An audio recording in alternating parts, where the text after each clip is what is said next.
नमस्कार, मैं हूं आपके साथ अंकिता पाल और आप सभी का हमर छत्तीसगढ़ में स्वागत है। रुक करते हैं खबरों की तरफ। रायपुर में राष्ट्रीय ग्रामीण आजीविका मिशन और पॉलिसी वॉच इंडिया फाउंडेशन ने फ्लिपकार्ट की सहायता से बड़ा आयोजन किया था।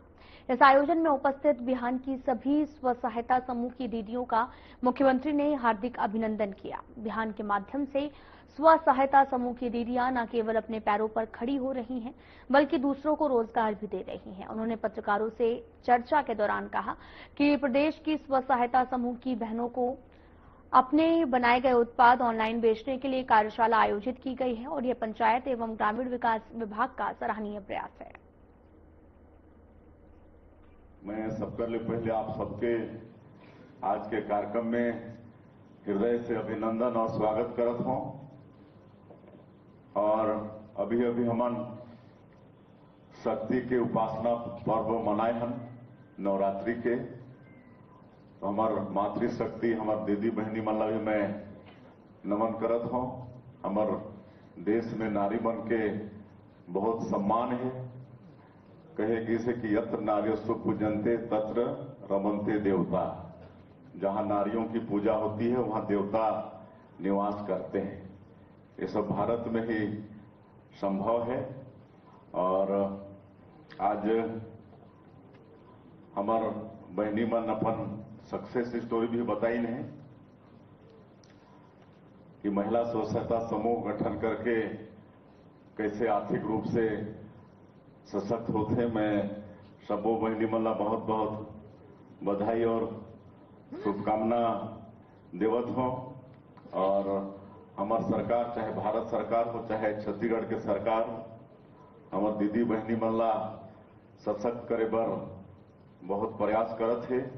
हमार देश के यशस्वी प्रधानमंत्री नरेंद्र मोदी जी पूरे देश में 2027 तक 3 करोड़ दीदी बहनी मन ला लखपति बनाए के संकल्प लई ने। और मोला बताते हुए हर्ष होते कि अभी तक 2 करोड़ हमार दीदी बहनी मन लखपति बन चुकी हैं। उसी तरह से हमन भी छत्तीसगढ़ में 2027 तक 8 लाख लखपति दीदी बहनी बनाए के संकल्प ले हन। और अभी तक ओकर आधा हो चुकी से 4 लाख दीदी बहनी मन ला हमन लखपति बना चुके हैं। और कोई भी बिजनेस चाहे छोटा हो बड़ा हो, ओकर मार्केट अच्छा होले ओमें सफलता मिलते।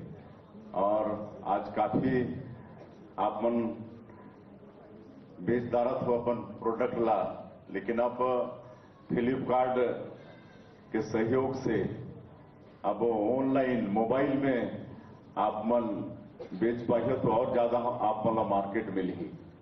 जैसे हमार बतात रही न रजनीश कुमार, मैं जोन जिला से आता हूं, जसपुर से आई है का, जसपुर जिला से। अच्छा, हमार काफी बहनी मन आई है। ये जो छत्तीसगढ़ के आखिरी पूर्वी जिला है जसपुर, मैं वहां के रहिया हूं। तो वो कति खूब महुआ होते आप मन ला मालूम है। और महुआ के का उपयोग होते इससे पहले वो भी मालूम है कि नहीं। महुआ के रस निकाल के बोला पी के हमार भैया बहनी मन सब झूमत रही बहनी मन तो कम, लेकिन भैया मन। लेकिन अब हमार बहनी मन ओकर कई प्रोडक्ट बनाते हैं। आज महुआ के लड्डू बनत है, अचार बनत है, कैंडी बनत है। और वहां पर कोदो कुटकी भी होते, ओकर भी प्रोडक्ट तैयार करत हैं। और जसप्योर के नाम से अब अच्छा मार्केट पकड़ ली से। मैं भी थोड़ा प्रयास करें हमारे जिला के माता बहनी मने। तो लंबे समय भी मैं भी वहां जनप्रतिनिधि हूं, विधायक सांसद के रूप में। तो हमारे वहां के कलेक्टर उस समय के ला बोल के काफी प्रयास करें तो आज अच्छा मार्केट पकड़ ली से। जो कोरोना के समय रही से 2 साल, उस समय महुआ से बहुत सैनिटाइजर बनी समर जसपुर से। तो इस तरह से प्रोडक्ट मन जसपुर से बनत है। तो निश्चित रूप से आज के एक कार्यक्रम से आप मन ला और भी अपन व्यवसाय करे में मजबूती मिली। आप मन के प्रोडक्ट के मार्केट मिली तो और भी आप मन आर्थिक रूप से सशक्त हुई हो। एक में आप मन ला शुभकामना देवत हो। और हमन जो महतारी बंधन के 1000 रुपया देत हन सबला मिलत है कि नहीं? मिलत है। और से कुछ फायदा होते कि नहीं होते है ना? काफी महिला मन के यहाँ भी सशक्तिकरण होते। देखिए, आज पंचायत ग्रामीण विकास विभाग का एक अच्छा प्रयास है। यहाँ पर फ्लिपकार्ट के हमारे अधिकारी आए हैं और यहाँ पर प्रदेश भर की हमारी महिला स्वसहायता समूह की बहनें आई हैं, जिसमें अधिकांश लखपति बन चुकी हैं और करोड़पति बनने की ओर प्रयासरत हैं। और उनको और अच्छा मार्केट मिले और मोबाइल के माध्यम से अपने सामानों को बेच पाएं, इसलिए आज फ्लिपकार्ट कैंप पर कार्यशाला है और उसको ठीक से सब सीखेंगी समझेंगी तो और अच्छा उनको मार्केट मिलेगा। कहीं कि कोई भी बिजनेस में और विशेषकर ग्रामीण क्षेत्र में छोटे बिजनेस में मार्केट नहीं मिलने से वो फेल हो जाता है। लेकिन अब हमको लगता है कि ये कार्यशाला का काफी कारगर है।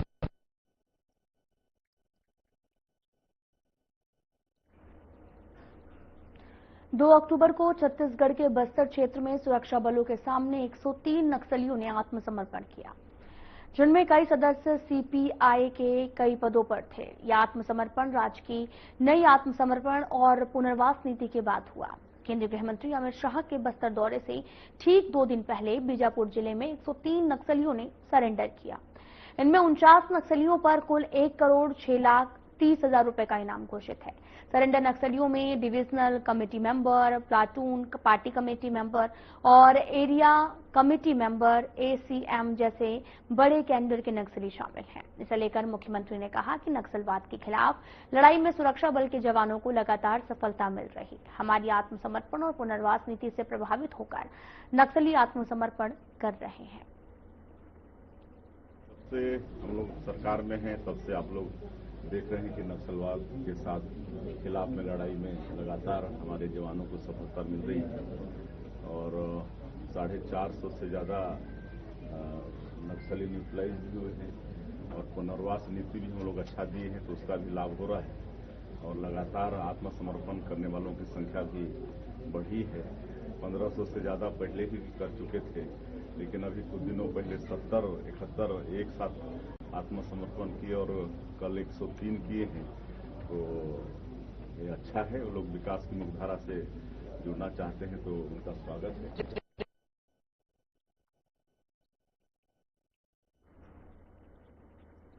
तो वहीं सरकार ने धान खरीदी के लिए एग्रीस्टैक पोर्टल की शुरुआत की है और जिसमें किसानों को धान बेचने के लिए पोर्टल में पंजीकरण कराना था। सरकार ने साफ कर दिया है कि जिनका पंजीकरण नहीं होगा उन किसानों का धान नहीं खरीदा जाएगा। कई किसान ऐसे भी हैं जिन्होंने अभी तक पंजीकरण नहीं कराया। इस मामले में दीपक बैज का बड़ा बयान सामने आया। उन्होंने कहा कि धान खरीदी के लिए सरकार ने पंजीकरण के लिए एग्रीस्टैक पोर्टल शुरू किया है, इसे बंद कर दिया है और इससे बहुत से किसान पंजीकरण नहीं करा पाएंगे। और साथ ही उन्होंने ये भी कहा कि जिनका रकबा हो चुका है अब उनको सत्यापन करने को कह रही है। कुल मिलाकर सरकार किसानों को परेशान कर रही है। इससे साफ है सरकार किसानों के धान को नहीं खरीदना चाहती। धान खरीदी के लिए सरकार ने जो एग्री स्टेक पोर्टल पंजीयन के लिए जो अनिवार्य किया था वो अब एग्री स्टेक पोर्टल बंद हो गया है और एग्री स्टेक पोर्टल बंद होने से कहीं न कहीं लाखों किसान आज भी पंजीयन नहीं करा पाए हैं। वो इसलिए क्योंकि डाटा की गड़बड़ी, खसरा खतौनी में मिलान नहीं होने से और कहीं न कहीं ऐसे तकनीकी कारण से बहुत से किसान हैं जो कि अभी भी पंजीयन नहीं करा पाए और स्टेक पोर्टल जो है ना बंद कर दिया सरकार।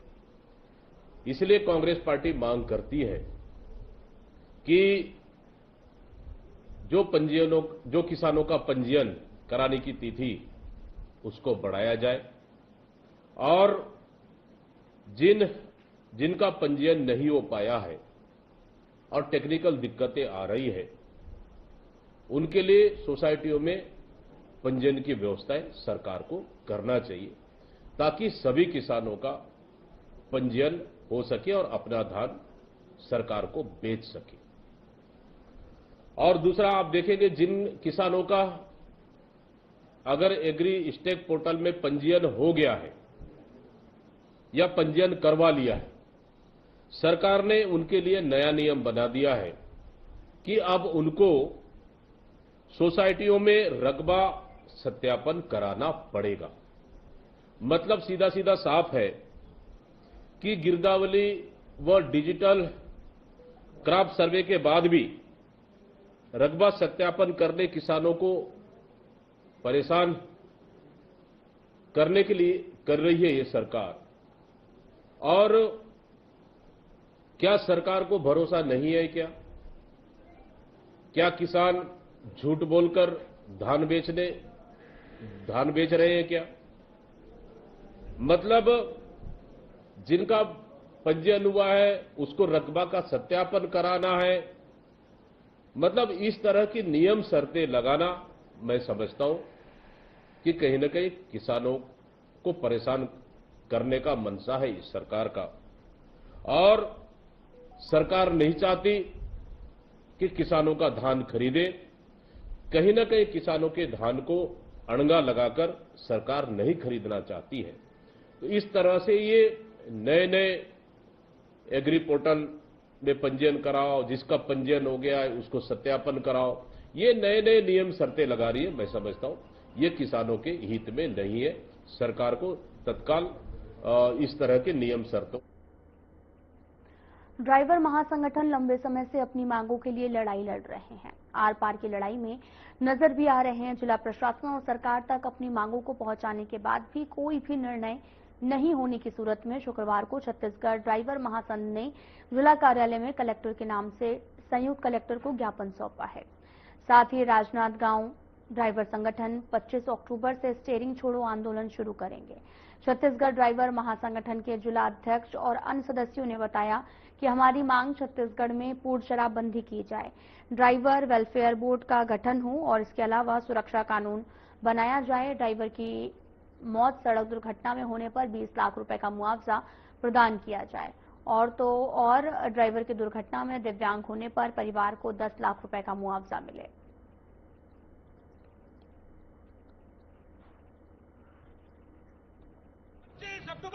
सबसे पहले मैं बताना चाहूंगी कि हम लोग आज निकाले हैं बैग रैली के माध्यम से लोगों को जागरूक भी कर रहे हैं और साथ में कलेक्टर महोदय को ज्ञापन दे रहे हैं, जो हम इसके पहले पूर्व में 3 बार और अवगत करा चुके हैं सरकार को। यहाँ तक कि राष्ट्रपति और प्रधानमंत्री को भी दे चुके हैं, यहाँ के मुख्यमंत्री को भी दे चुके हैं, हम ज्ञापन दे चुके हैं, लेकिन अभी तक कोई सुनवाई नहीं। इसलिए लास्ट बार हम आवेदन देने आए हैं कि कलेक्टर महोदय के माध्यम से हम सरकार को ज्ञापन दे रहे हैं कि हमारी मांग पूरी की जाए, अन्यथा 25 अक्टूबर से अनिश्चितकालीन तक के हम स्टीयरिंग छोड़ो आंदोलन करेंगे, साथ में चक्का जाम भी करेंगे। क्या मांग है? हमारी मांग है ड्राइवर वेलफेयर बोर्ड की गठन किया जाए, जो हमारे लिए कल्याण योजना। आज तक किसी कोई सरकार हमारे लिए कोई कल्याण का योजना नहीं बनाई, इसलिए हम चाहिए वेलफेयर बोर्ड। और साथ में हम चाहते हैं छत्तीसगढ़ में शराबबंदी, क्योंकि ड्राइवर को हमेशा बदनाम किया जाता है कि शराब पीकर गाड़ी चलाते हैं। तो हम चाहते हैं कि इसी वजह से कि शराबी बंद हो जाए तो ड्राइवर बदनाम होना बंद हो जाएंगे। जी, छत्तीसगढ़ ड्राइवर महासंगठन में प्रदेश कोष अध्यक्ष हेमनाथ देवंगन और राजनांदगांव जिला का अध्यक्ष। फिलहाल यहाँ रुकते हैं एक छोटे से ब्रेक के लिए।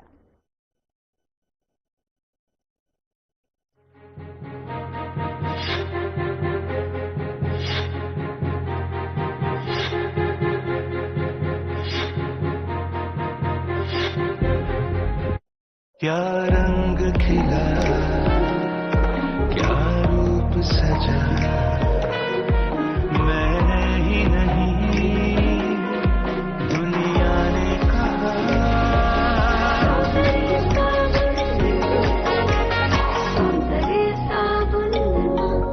क्या आप दुबले पतले कमजोर हैं? आपकी सेहत नहीं बनती, भूख कम लगती है, वजन नहीं बढ़ता? दरअसल मेन बात खाना पीना खाना नहीं है, मेन बात है खाया पिया लगना। और अगर खाया पिया लगेगा ही नहीं तो आपकी सेहत बनेगी कैसे। इसलिए हमारी संस्था सन्यासी आयुर्वेदा ने एक ऐसी दवा का निर्माण किया है जो कि आपके लिवर, आपके पाचन तंत्र को दुरुस्त करने का काम करती है, ताकि आप जो भी खाएं उसका पूरे का पूरा निचोड़ आपके शरीर को लगे, आपकी भूख बढ़े, खाया पिया सही से लगे, नया खून बने, हड्डियों में जान आए, वजन बढ़े और आप मोटे तगड़े खूबसूरत पर्सनैलिटी के मालिक बन जाए। सिर्फ 699 रुपए की पूरे 1 महीने की दवा होती है और आप इसे घर बैठे 011-45454545 पर फोन करके दवा मंगवा सकते हैं। क्या रंग खिला, क्या रूप सजा, मैं ही नहीं दुनिया ने कहा।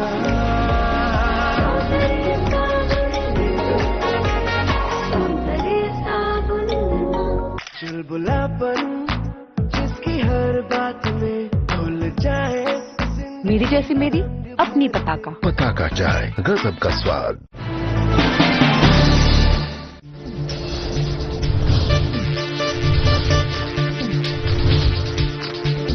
साधना इंस्टीट्यूट के छात्र हर साल नए नए जगहों पर, नए नए संस्थानों पर काम करने के लिए जाते हैं, उन्हें प्लेसमेंट मिलता है और साथ ही साथ वो संस्थानों का और साधना इंस्टीट्यूट का नाम भी रोशन करते हैं। तो अगर आप इलेक्ट्रॉनिक मीडिया, मास कम्युनिकेशन में अपना करियर बनाना चाहते हैं तो साधना इंस्टीट्यूट आपके लिए एक सबसे बढ़िया विकल्प है।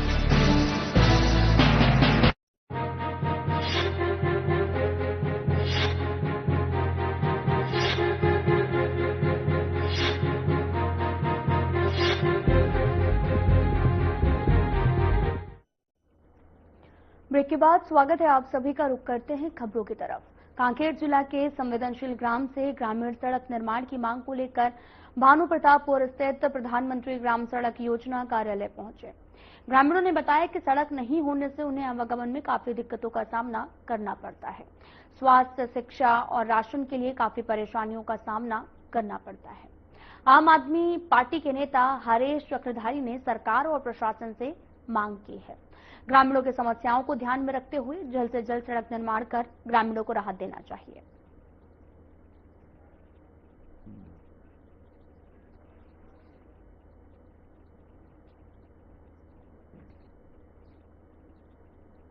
रास्तों की समस्या इतनी बेकार है कि लोग अब जो ऑफिस है वहां पर आके अपनी शिकायत दर्ज कराने को मजबूर है। हमारे साथ कुछ गांव के लोग मौजूद हैं, यहाँ पर आए हुए हैं, अपनी समस्या बताते हैं, जिसके सड़क यहाँ पर नहीं है। उन सड़कों की समस्याओं को लेकर यहाँ पर पहुंचे हैं, इनसे ही बात करेंगे, जानेंगे आप कहाँ से पहुंचे हैं और क्या शिकायत लेकर आप यहाँ पर। ग्राम पंचायत जवेली से घुरघुसी गांव के आदमी हैं।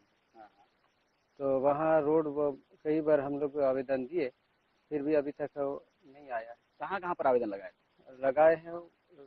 सेंडी को दिए थे, विधायक को भी दिए थे, फिर हो जाएगा बोले, ये अभी तक नहीं हुआ। अच्छा, तो कितनी समस्या होती है? आप लोग घुरघुसी से हैं, आने जाने में आप लोगों को कितनी समस्या होता है? गांव है वहाँ तो सर आने जाने की वजह से सबसे मेन तो सुविधा हमको क्लियर नहीं मिलता है कि जैसे एम्बुलेंस जैसे सुविधा, ये सब स्वास्थ्य की सुविधा में से हमको कुछ नहीं मिलता है।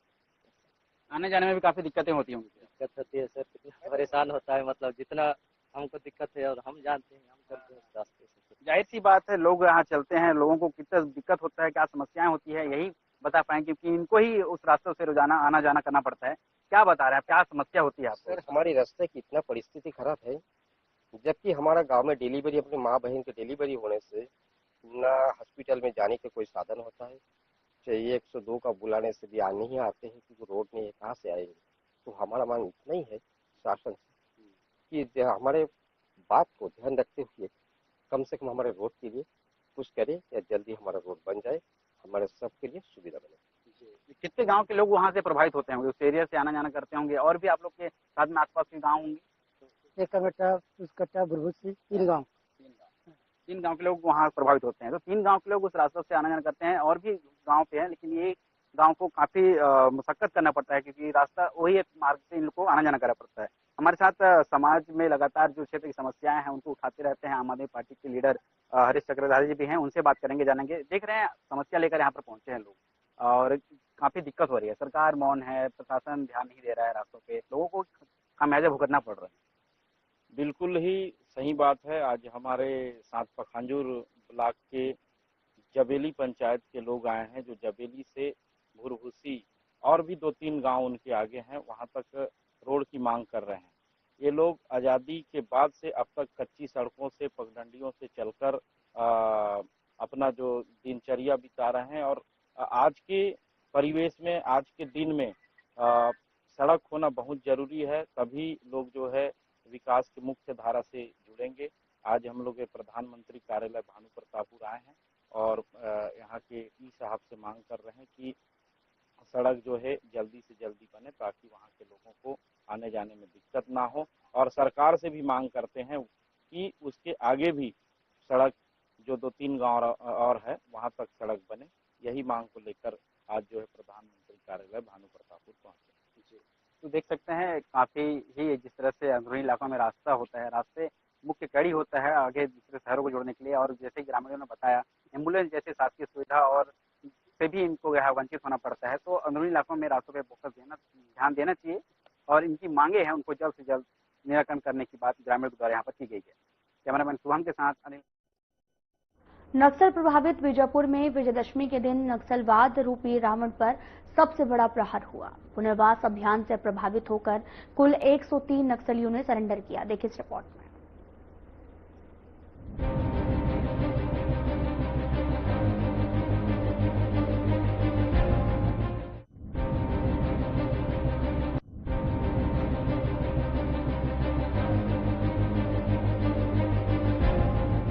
ये सुनने में जरूर हैरान करने वाला लगेगा, लेकिन ये सच है कि अब नक्सलवादी नक्सलवाद का रास्ता छोड़कर समाज की मुख्य धारा में जुड़ना चाहते हैं। यही वजह है कि पूना मार्गेम यानी पुनर्वास से पुनर्जीवन अभियान से प्रभावित होकर 103 नक्सलियों ने पुलिस और प्रशासनिक अधिकारियों के समक्ष सरेंडर किया है।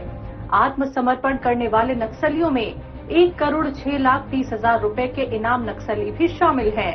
आज 2 अक्टूबर है, महात्मा गांधी जयंती है। इस अवसर में बीजापुर जिला के बीजापुर पुलिस की बड़ी सफलता है। बीजापुर पुलिस अधिकारियों के समक्ष 103 माओवादियों ने आत्मसमर्पण किया है, जिन पर कुल इनाम 1,06,30,000 रुपए था।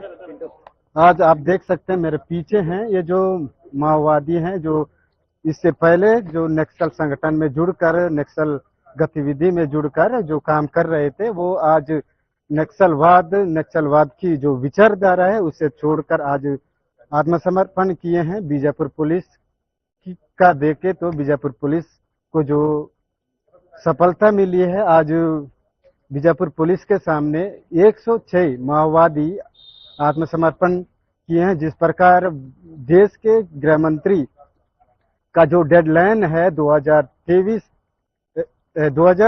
तक का, पूरे देश से नहीं पूरे बस्तर से नक्सलवाद को पूरी तरह मिटाने का जो डेडलाइन तय किया है, उसके अनुसार जिस प्रकार फोर्स संघर्ष कर रही है, लड़ रही है, माओवादियों को खात्मा करने के लिए लगातार बड़ी जो सफलताएं फोर्स को मिल रही है, उसको देखते हुए आज आप देख सकते हैं जो इतनी बड़ी संख्या में जो माओवादी लगातार आत्मसमर्पण कर रहे हैं। फिलहाल बुलेटिन में इतना ही। नमस्कार।